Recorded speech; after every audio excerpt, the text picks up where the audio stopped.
Hi, hello, this is Mr. Lombam himself. Binabati ko kayo ng magandang gabi sa inyong lahat. And of course, dito tayo ngayon sa Tambayan Hideout dito sa Las Piñas. Meron ditong kapihan, bulaluhan, many more pa. Marami pang mga pagkain nandito sa loob. Let's see kung ano pa meron dito. Mga bulaluhan dito. Masarap yung mga bulaluhan at talagang nakakabusog.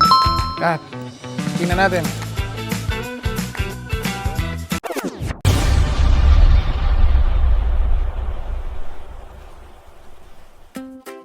Hey guys, what's up? This is Mr. Lombam himself. Nandito na naman tayo sa panibagong Chibugan Food Vlog Edition. Ngayon, nandito tayo ngayon sa Hideout Tambayan dito sa Las Piñas.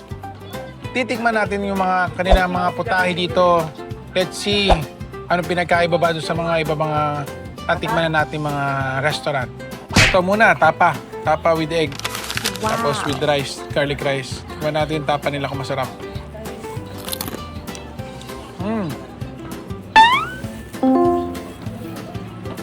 Okay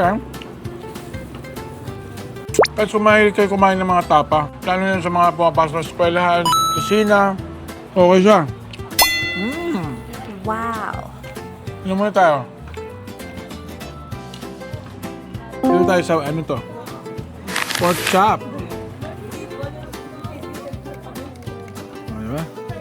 Okay yung ano nila. Sasawsaw natin to sa kanilang ketchup.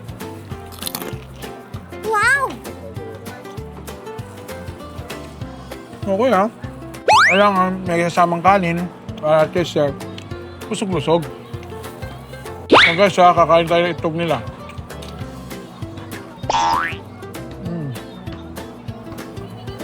Tikman ninyo.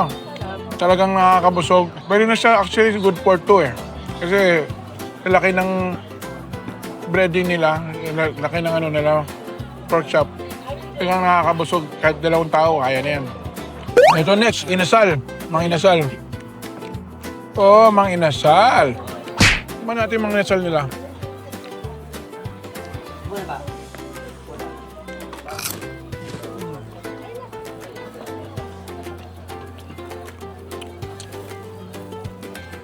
Alam mo yung size nila, yung quarter leg nila. Parehas sa ano mang inasal, mga ganyan, mga bakurag inasal. Yung lasa, di rin nag-iiba May laban to Para sa akin, 9 out of 10 to. Para sa mga may kumain ng inasal, tikman nyo rin to. Approve. Ito tayo ngayon sa lechon kawali. Kung sabi ng lechon kawali to or pork chop. Alin. Grabe crispy Crispy-licious Mahilig kumain ng pork chop or liempo, mga ganyan. Sulit na to kasi kailangan mo ng patis tsaka ng toyo Hindi na natin kailangan paubusin yung kanin nila kasi sa kailang kanin na rin tayo. Talagang lutong-luto.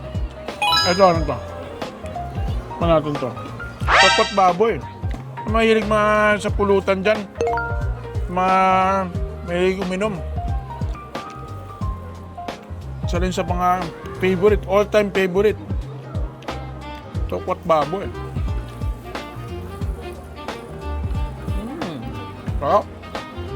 Buffalo wings. Natin.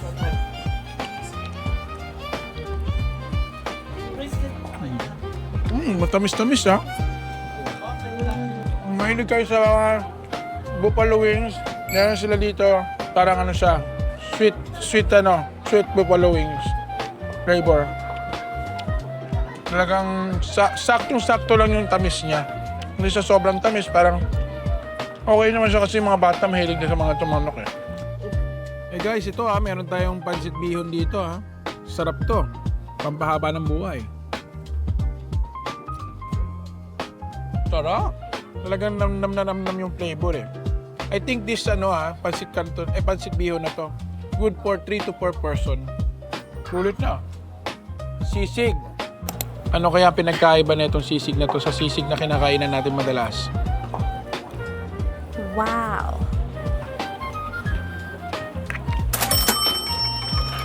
Okay Yung sisig niya, may arong anghang, may arong tamis. Kurado ko, mas mauna nyo pang maubos to kaysa yung beer ninyo. Wow! And of course, dito tayo sa main event. Ito talagang pinupuntahan at dinadayo ng mga taga Las Piñas eh. Itong bone marrow nila. Of course, sikat na sikat yung bololo nila dito. Tingnan natin kung di ka na kailangan dumayo pa ng Tagaytay para makakain ng masarap na bololo. Let's see. Uy, ang laki Wow. nito ha. Tingnan natin.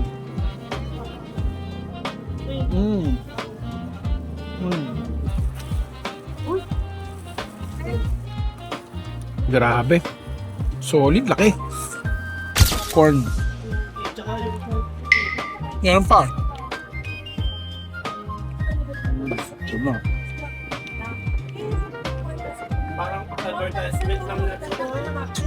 Lambot to.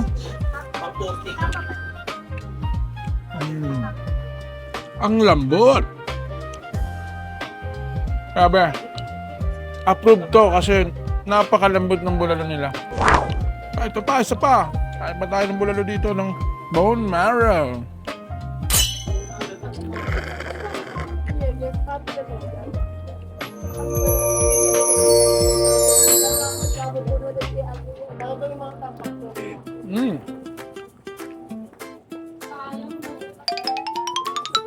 Ang sarap. Grabe. Solid. Solid na kanilang bone marrow. Malambot. Mahalaga yan. So para sa akin I will rate my overall experience 8.5 because there's always room for improvement. And this is Mr. Longbam himself. Titirahan lang kita. Bape. Kain na! Sa Tambayan Hideout.